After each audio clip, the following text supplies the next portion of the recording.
Every year we make New Year's resolutions, and they seem to fail by January.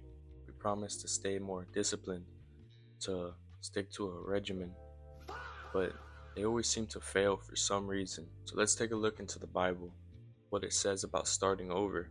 Because no, it doesn't talk about New Year's resolutions in here, but it does talk about renewing our hearts.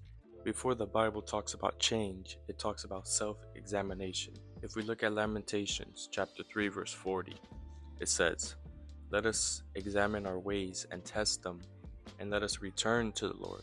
Notice that first it says, "Let us examine our ways and test them," and then it says, "and return to God." So if you don't truly reflect on this past year, if you don't ask yourself, did I get closer to God or did I drift away? If you don't recognize the patterns that are distracting you from spending time with God, what are you replacing your time with God with? If you don't recognize these patterns, you're going to repeat them. The first step is examination. After examination comes repentance. You can't ask God for a new year while still holding on to the same sins from the previous year. So let's look at Matthew chapter 3 verse 8, which says, "Produce fruit in keeping with repentance." Produce fruit. John the Baptist was telling the Pharisees that repentance isn't just by words and saying that you're sorry, but repentance is shown through your fruits, through your actions, not by what you say, but what you actually are showing me, by what you are doing. That is true repentance. After repentance comes small, faithful steps. Luke 16 verse 10. Whoever can be trusted with very little can also be trusted with much.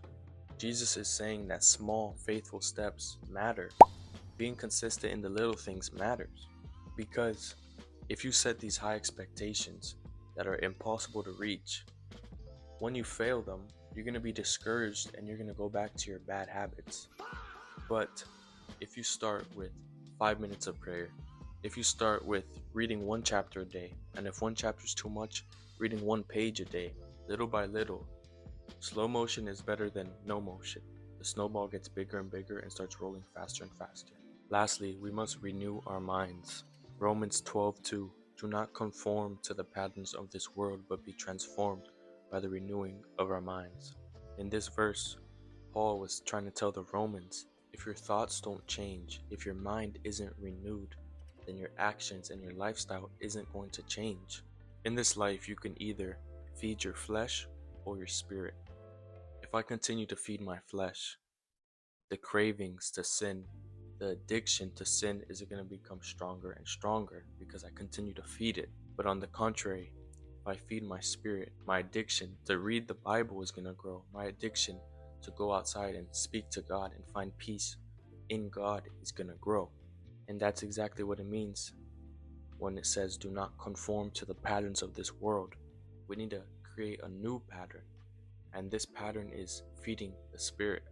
So remember that His mercy is abundant and that you don't need a date on the calendar to come back to Him.